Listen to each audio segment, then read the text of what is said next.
Janmana Swajanmana Chankra Manena Chanchati. Thank you very much, Anita Mataji.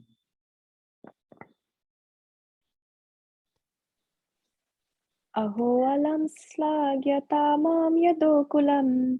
Aho alam punyatamam madorvanam. Yadesha pumsam rishabhasriyapate. Swajanmana chankramane na chanchati.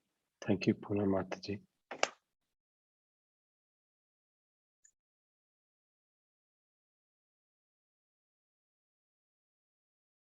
Okay, I will start then, okay? Aho, oh, alam, verily, Shlagaya Tamam, supremely glorified, Yadu, of King Yadu, Kulam, dynasty.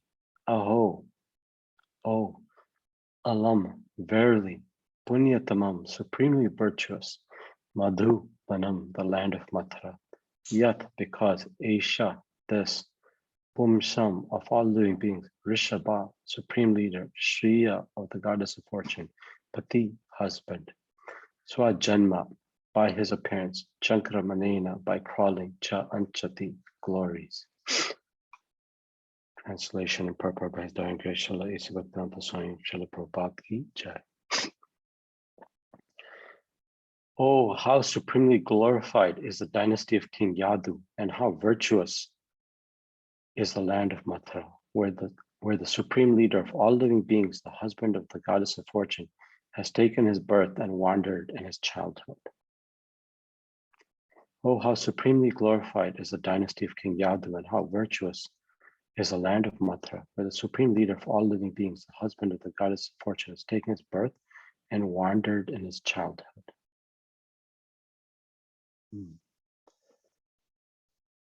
Okay, so I will go over the purport by His Divine Grace Srila Prabhupada. You all can still see my screen, yes? The database. Yes, Prabhu. Thank you, Mother. Okay. In the Bhagavad Gita, the personality of Godhead, Sri Krishna, has expressively given a description of his transcendental appearance, disappearance, and activities. The Lord appears in a particular family or place by his inconceivable potency. He does not take his birth as a conditioned soul quits his body and accepts another body. His birth is like the appearance and disappearance of the sun. The sun arises on the eastern horizon, but that does not mean that the eastern horizon is the parent of the sun. The sun is existent in every part of the solar system, but he, meaning the sun, becomes visible at a scheduled time, and so also becomes invisible at another scheduled time. Similarly, the Lord appears in this universe like the sun and again leaves our sight at another time. He exists at all times and at every place. So this is very important. He exists at all times and at every place, but by his causeless mercy, when he appears before us, we take it for granted that he has taken his birth.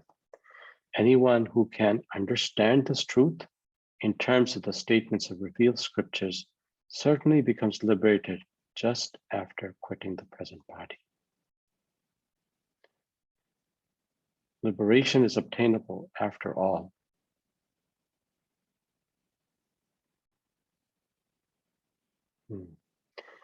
Many births, after many births, and after great endeavor and patience and perseverance, knowledge and renunciation. But simply by knowing in truth about the Lord's transcendental birth and activities, one can get liberation at once. That is the verdict of the Bhagavad Gita. But those who are in the darkness of ignorance conclude that the Lord's birth and activities in the material world are similar to those of the ordinary living being. Such imperfect conclusions cannot give anyone liberation. His birth, therefore, in the family of King Yadu as a son of King Vasudeva, and his transfer into the family of Nanda Maharaj in the land of Mathura are all transcendental arrangements made by the internal potency of the Lord. The fortunes of the Yadu dynasty and that of the inhabitants of the land of Mathura cannot be materially estimated. This is very important. If simply by knowing the transcendental nature of the birth and activities of the Lord, one can get liberation easily, we can just imagine what is in store for those who actually enjoyed the company of the Lord in person as a family member or as a neighbor. All those who were fortunate enough to associate with the Lord, the husband of the goddess of fortune, certainly obtained something more than what is known as liberation. So all those who were fortunate enough to associate with the Lord, the husband of the goddess of fortune, certainly obtained something more than what is known as liberation. Therefore, rightly, the dynasty and the land are both ever glorious by the grace of the Lord.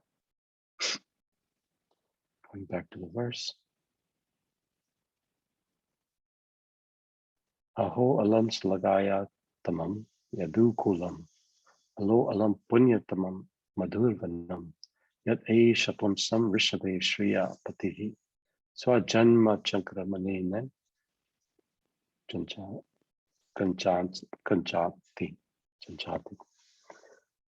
Oh, how supremely glorified is the dynasty of King Yadu, and how virtuous is the land of Mathura, where the supreme leader of all living beings, the husband of the goddess of fortune, has taken his birth and wandered in his childhood. So, just to give perspective, I will just show the flow of the verses. So chapter 10, this is chapter 10 of Canto 1. And the title is Departure of Lord Krishna for Dwarka. So Kurukshetra battle has occurred. Bhishma Dev has departed. Queen Kunti has said her farewells and expressly entreated Lord Krishna to never leave them,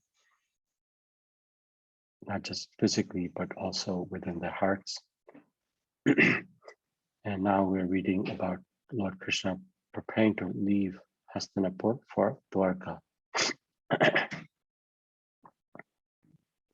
So we're in the section where we're just like their prayers of Queen Kunti, prayers of Bhishma Dev, their prayers of the ladies of Hastinapur. So starting from verse 21 through verse 36 are the prayers of the ladies, basically 21 through 28. So in verse 21, the ladies see Krishna is proceeding from the city and they're glorifying him as Bhagwan, Supreme Personality Godhead. He's the all-powerful, they're stating that he's the all-powerful Lord who existed before creation and into whom all livings merge at the time of annihilation, meaning at the time of creation and dissolution of the universe in the form of Mahavishnu, who's the expansion of Swayam Bhagwan Krishna. So a very subtle point that this verse is making, number 21, is that Krishna created the universe, but since he was a creator, it means he existed before the universe was created. And therefore, how can the transcendental form of Krishna that they're seeing be material? Because from him emanated the universe.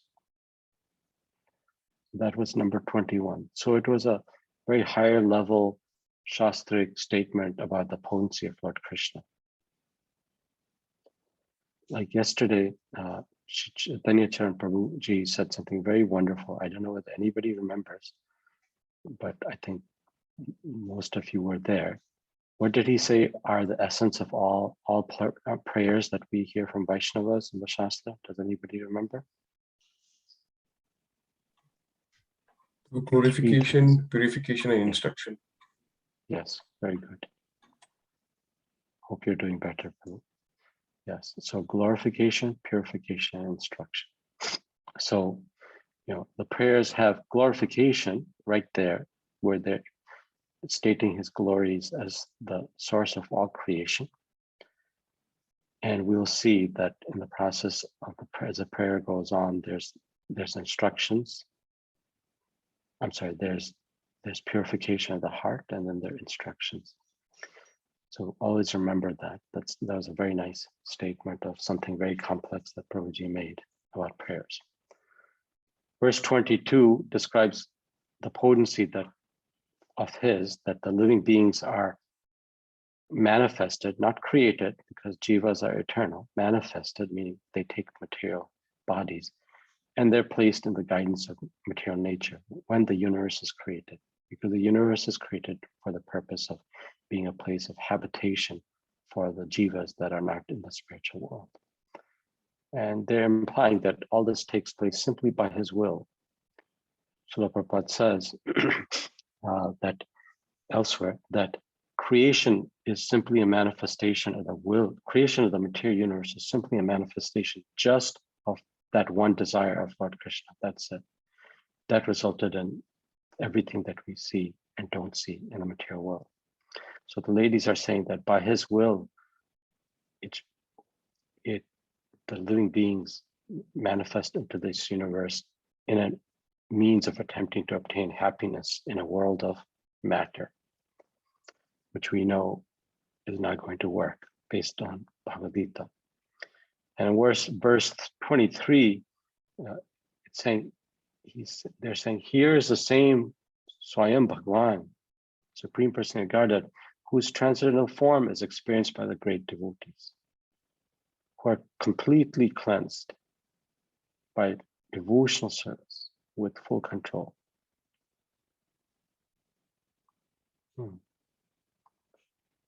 In verse 24, they continue, our dear friends, meaning speaking to each other.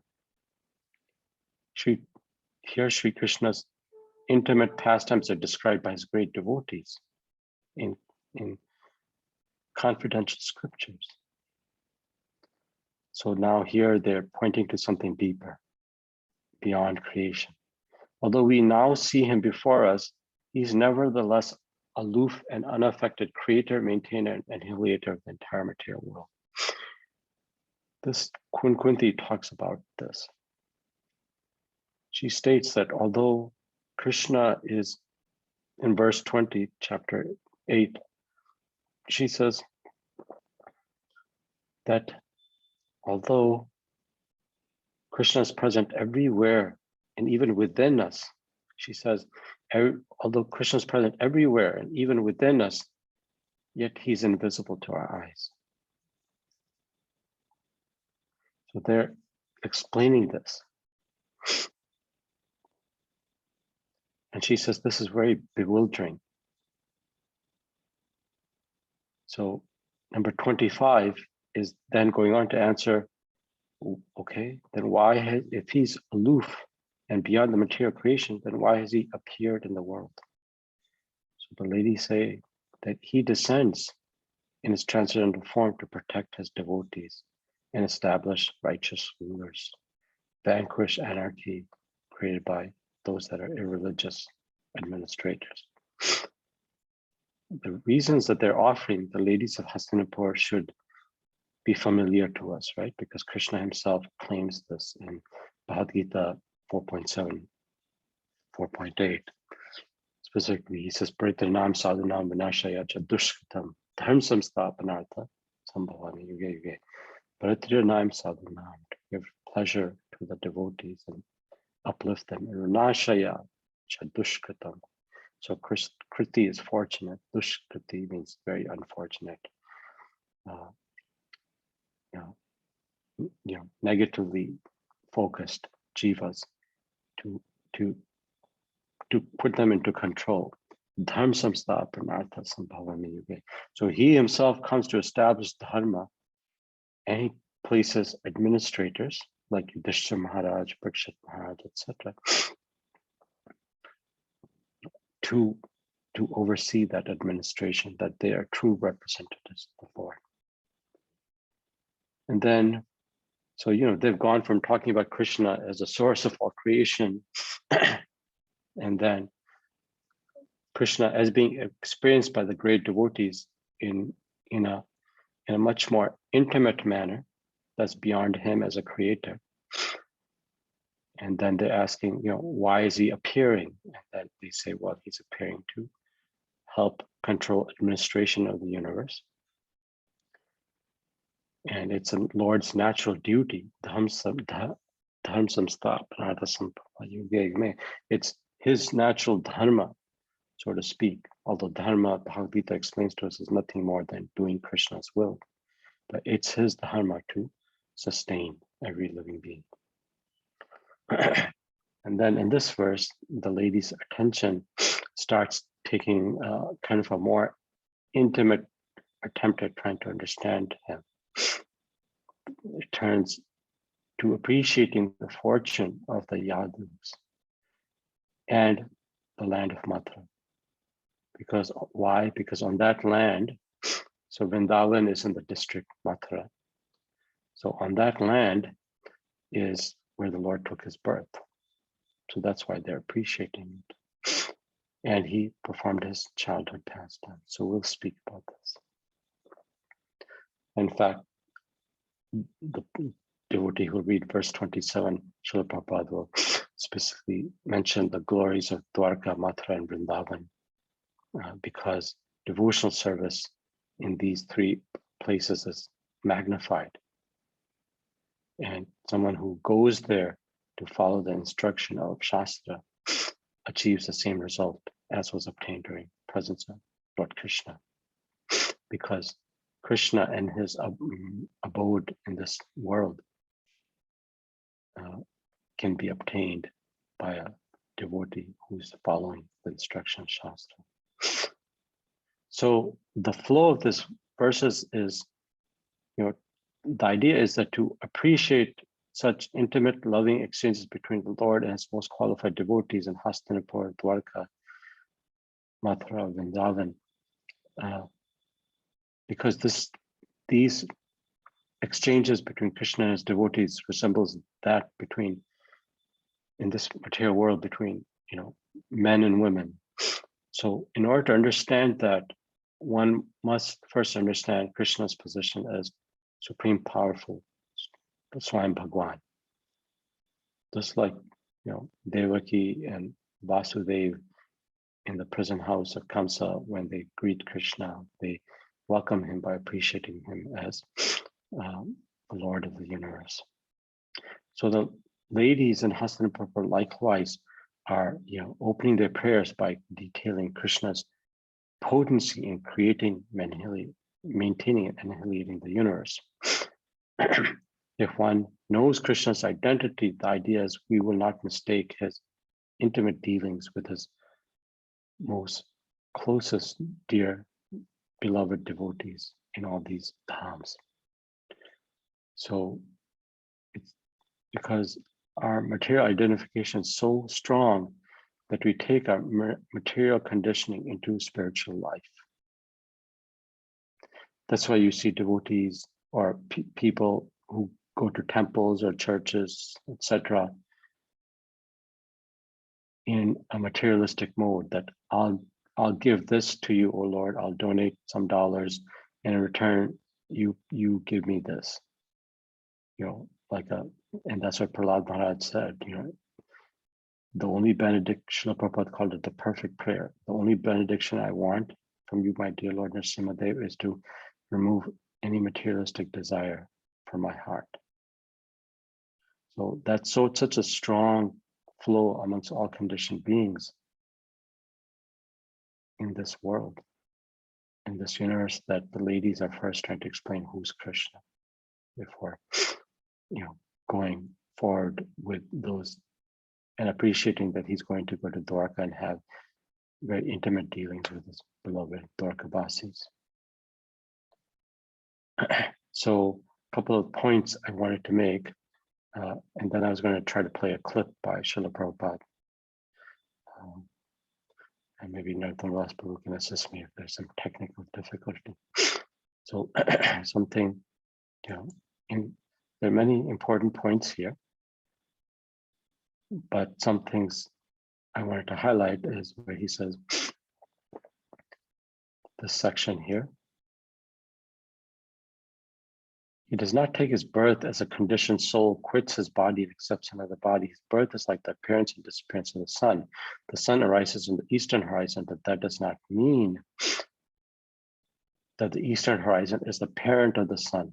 The sun is existent in every part of the solar system, but he becomes visible at a scheduled time, and so also becomes invisible at another scheduled time.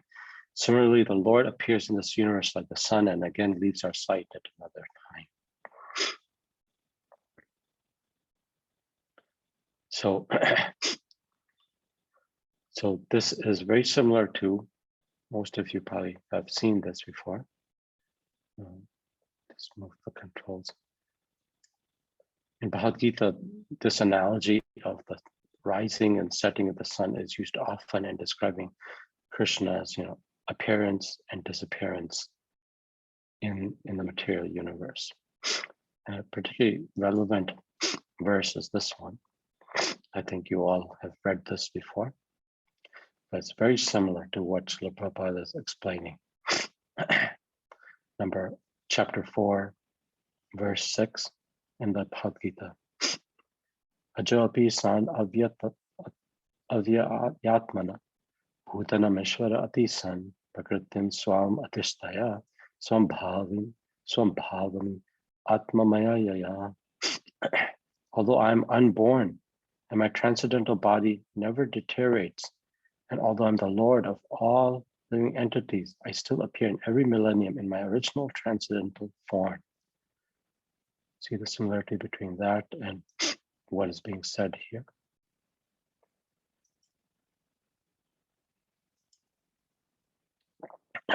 So Srila Prabhupada's, some points he makes in this verse. It's a very beautiful commentary. I encourage those of you, and it explains Janma Karma Chame Devim Ivam Yo Veti Tattva. So this verse is explaining Krishna Tattva. So I encourage those of you that have time to explore it at your own leisure. So Krishna, Srila Prabhupada will mention in this verse some key points that I noted down. It's a long purport. He'll say that although Krishna appears in the same transcendental body and is the Lord of the universe, it still appears that he takes his birth like any ordinary living entity.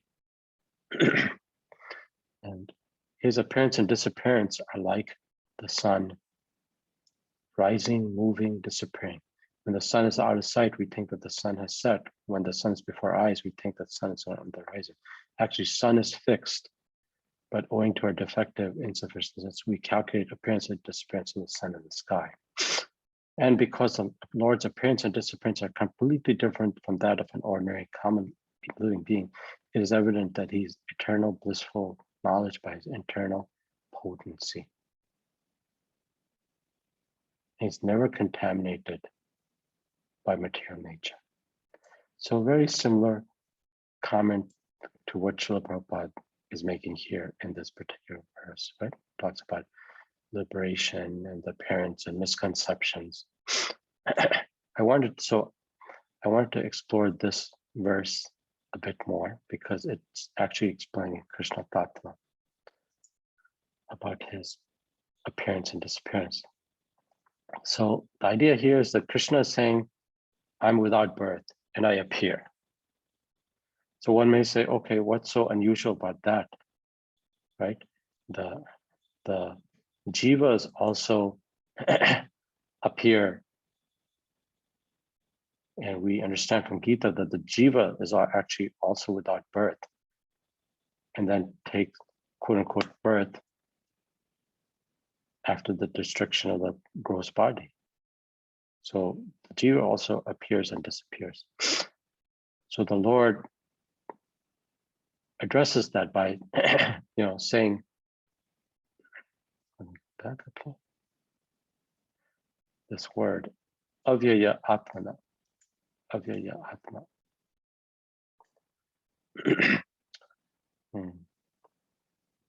That my body is without deterioration. So that's the key. So jiva is without birth in the sense that jiva is a soul apart from the body. We know that. Purusha prakritosto hi bhunte prakriti jangara karanam guna sangasya sadasati janmasya. Jiva is situated in matter, spirit embedded in matter, from anadi, timeless. So he takes birth, the Jiva takes birth only because of his relationship with body. And that birth is, it's explained in the Gita, is due to the subtle body and the impressions that the subtle body, namely the mind, carry and the consciousness carry based on one's activities and one's conditioning, karma and guna. So the Jiva is without birth in the sense that the Jiva is situated within a material body. Prakritosto he, and he takes birth because of the impressions, karmic reactions that he incurs through anadi, since this endless, materially endless association. But the Supreme Lord Bhagwan is without a subtle body, meaning material mind, material intelligence, material ego.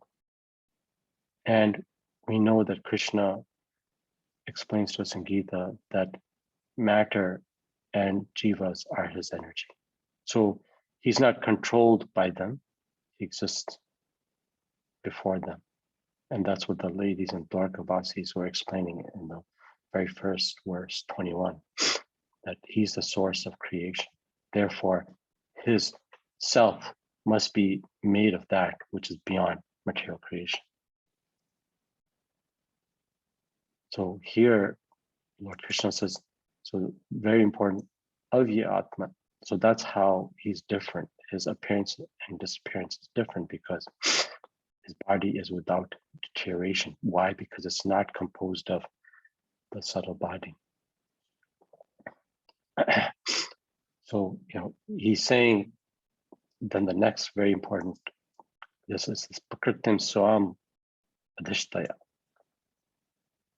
Here, Prakriti is often in the Gita referenced to as matter, material nature, Bhina Prakriti.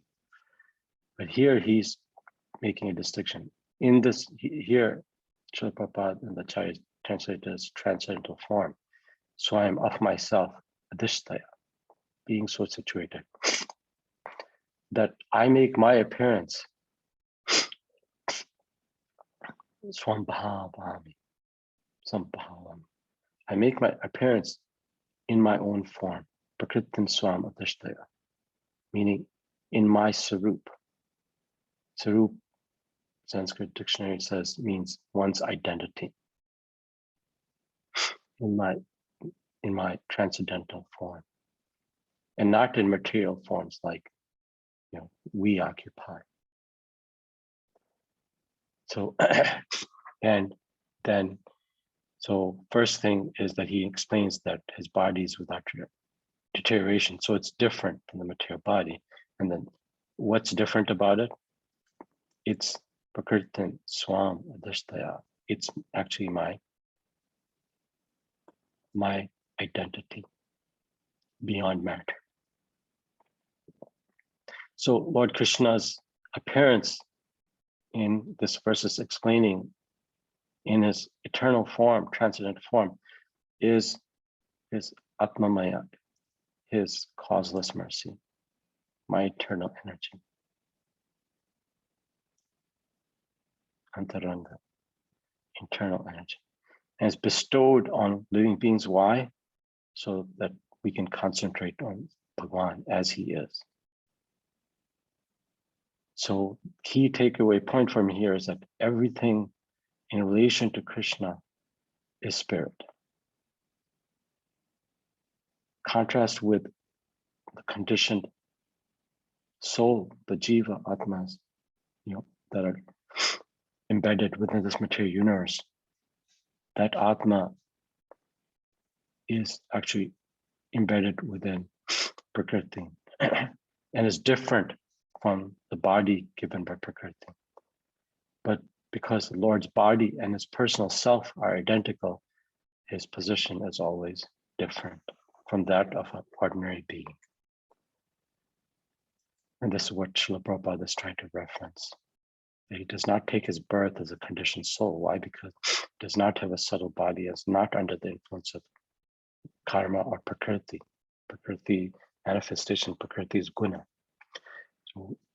So he's not having a subtle body, and nor is he the karma and Prakriti are his potencies. So that's a very important point that's being made. So he exists. So another very important understanding in Krishna Leela or Bhagwan Leela is that Bhagwan resides eternally in the spiritual world, yet he manifests in this world during the period when he reveals his Leela here. So he's eternally existing in numerous forms, in numerous places with numerous associates. And he continually performs pastime. And when that pastime appears to be done, then he starts some other place in some other form. So Sri Jiva Goswami says in his Sandarbha, the Bhagavad Sandarbha, that why does the Supreme Personality come to this world? He comes, he says, so that embodied souls may learn to fix their thoughts on his lotus feet. And then he adds something even more. He said, most importantly, he comes so that devotees may taste the happiness of devotional service.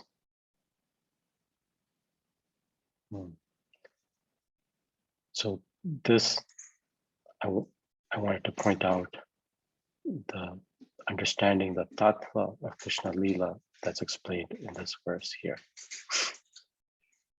And now I wanted to, Srila Prabhupada then talks about the, because in this verse, it talks about a particular aspect. It says aho, which here is translated as oh.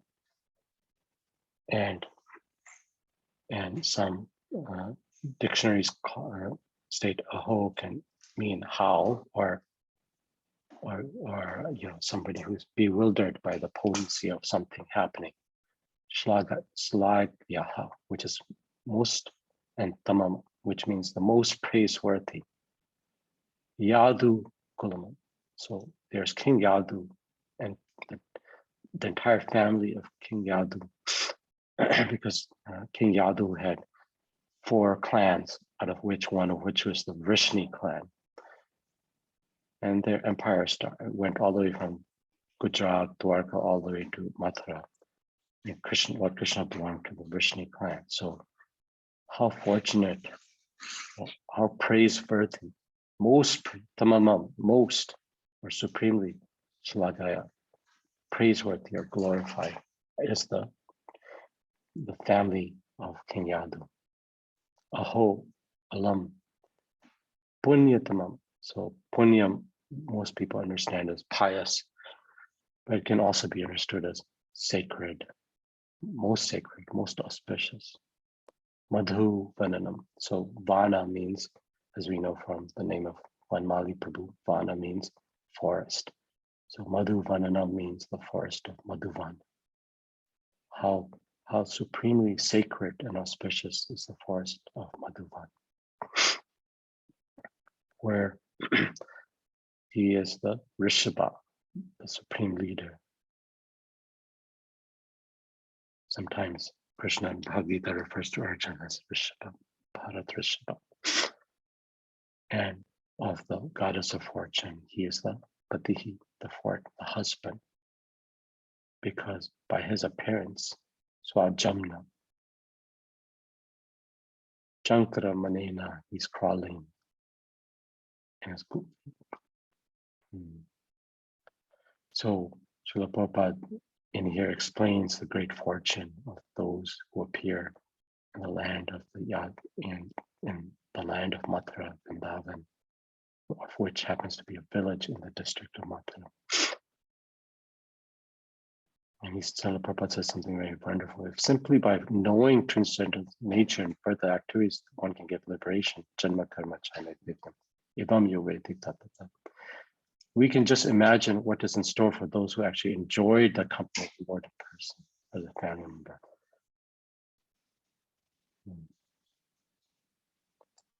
And then he italicizes more than what is, they obtained something more than what is known as liberation. So what did they attain? They attained their eternal relationship with Krishna. They were able to realize that because that was their desire in lifetimes. So I'll end by playing this very nice, it's a 16-minute purport. And Nathan Bless Prabhu, I'm going to try to enable my computer sound. Just raise your hand doing it just to make sure, or any one of you to make sure that it's playing. Okay? Sure, Prabhu. Okay. You know this song, Jai Radha Madhava? He can.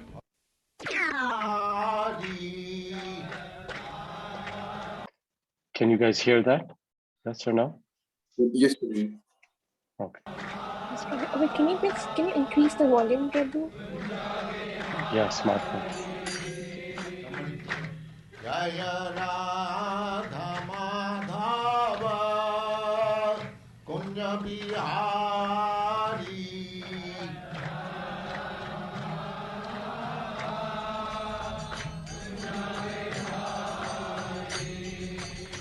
Gopi Jana Vallabha Girivaradhari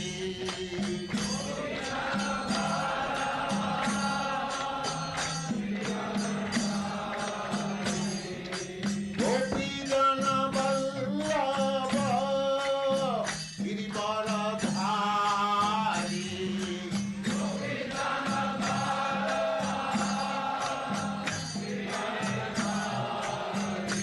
Jaya Radha Madhava Kunja Bihari Jaya Radha Madhava Kunja Bihari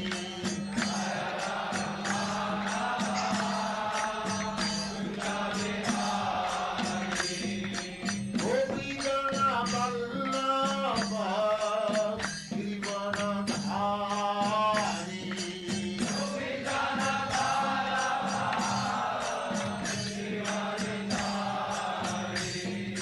Gopi Jana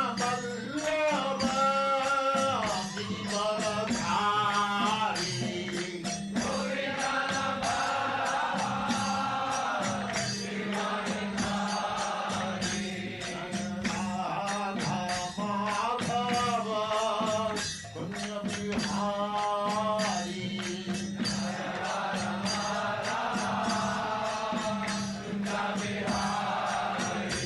Jaya Radha Madhava Kunja Bihari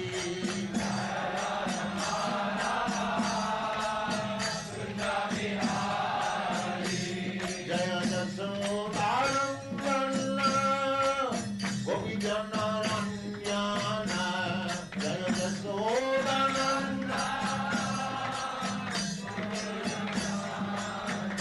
Jaya Jasodanandana Gopi Jana Ranjana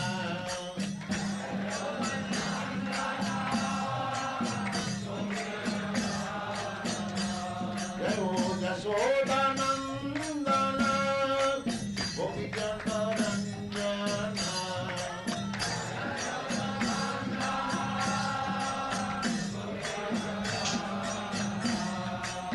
Jamuna Tira Vanachari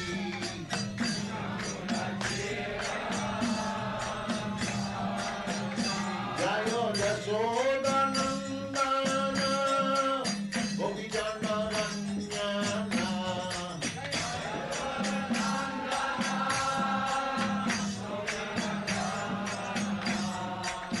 Jamuna Tira Vanachari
nature of Krishna,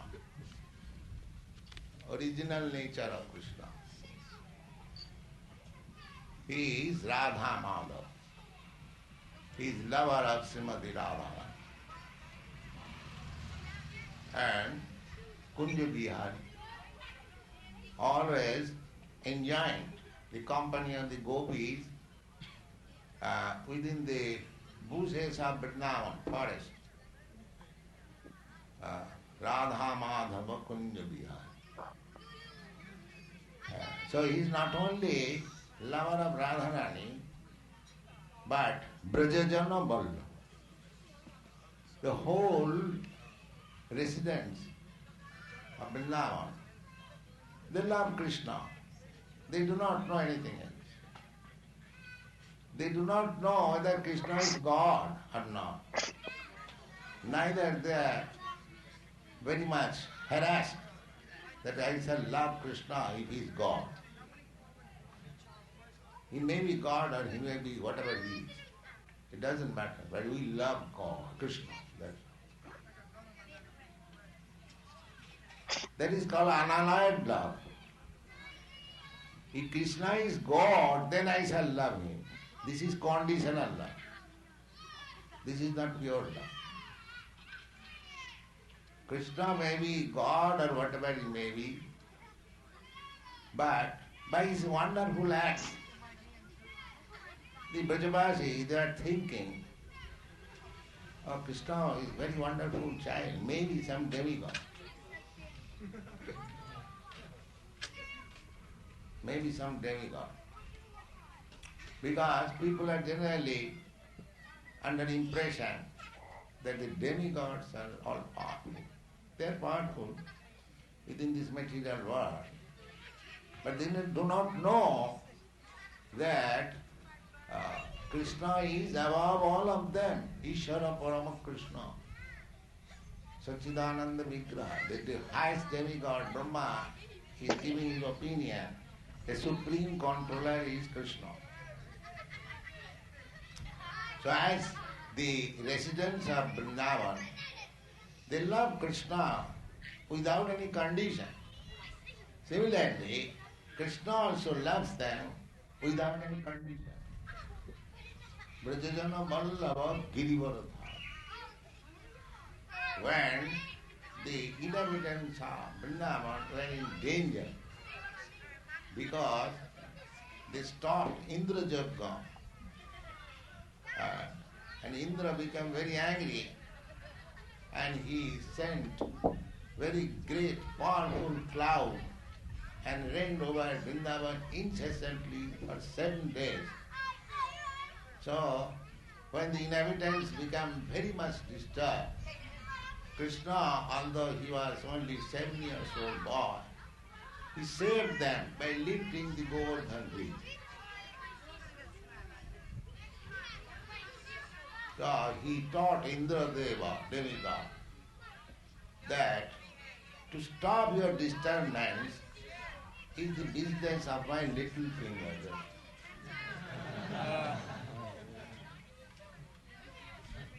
So he came down his knee.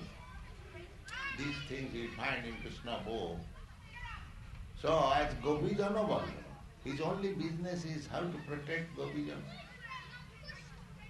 So our Krishna consciousness movement is how to become one of the Gopijana.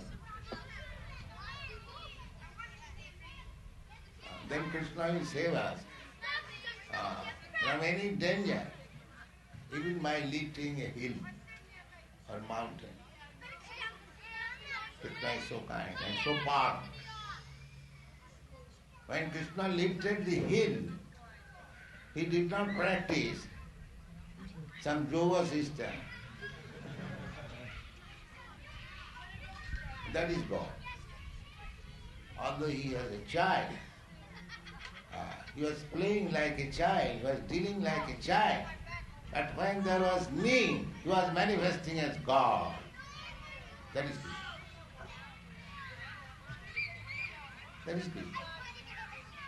Not that he has to go and practice some yoga system, then he becomes God. No. He's not that type of, not manufactured God. He's God.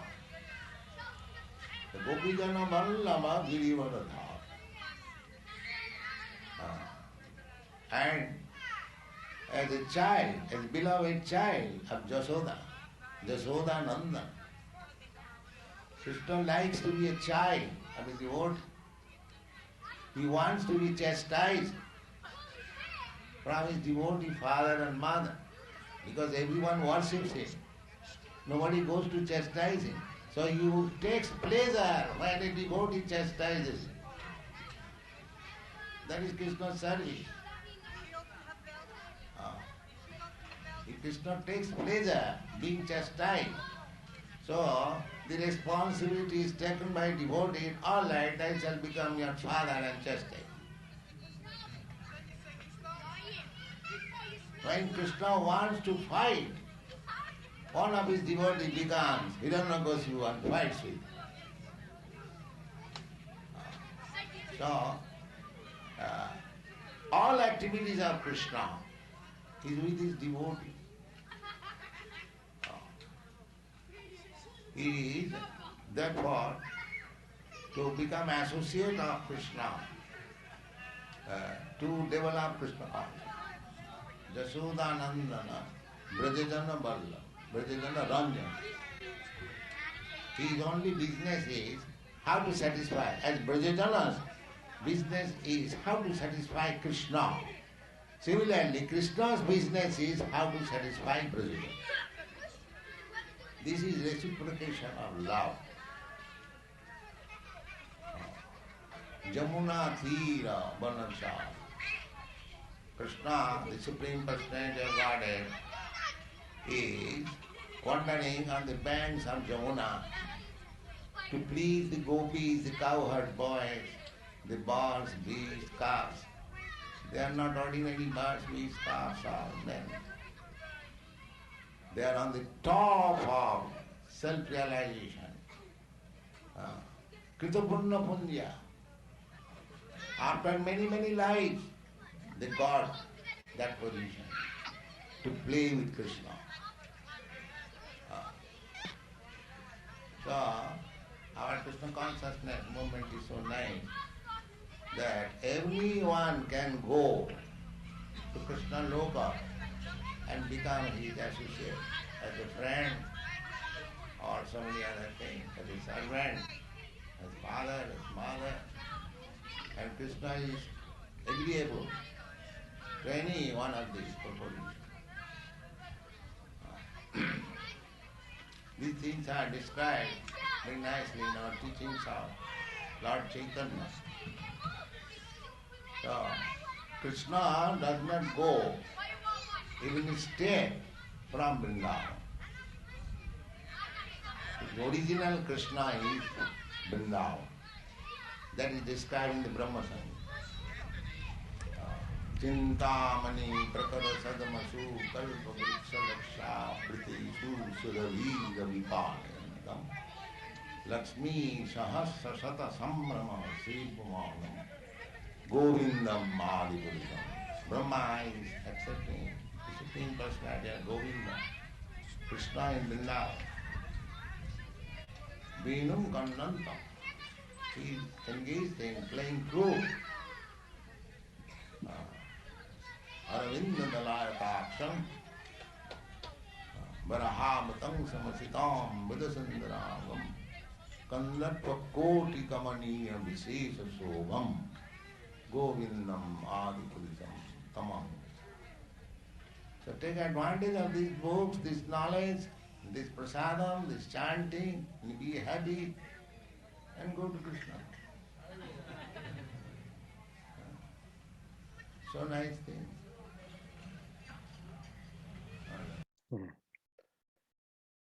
Okay, so Srila Prabhupada just summarized, what we do in Krishna consciousness, and it's summarizing what we read today. Sorry, that tab went away. In Canto 1, Chapter 10.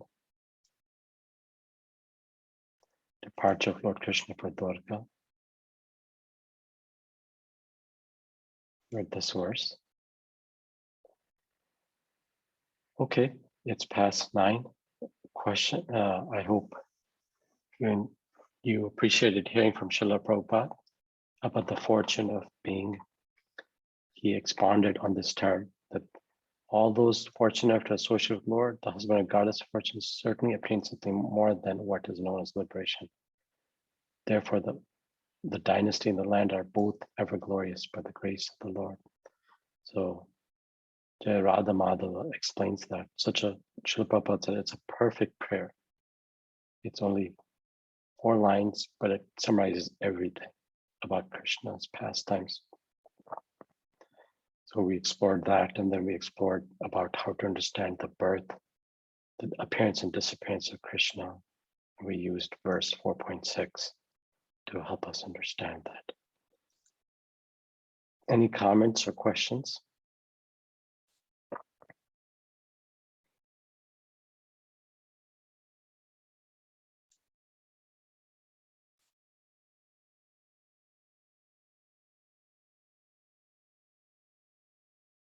Okay, it looks like no comments or questions.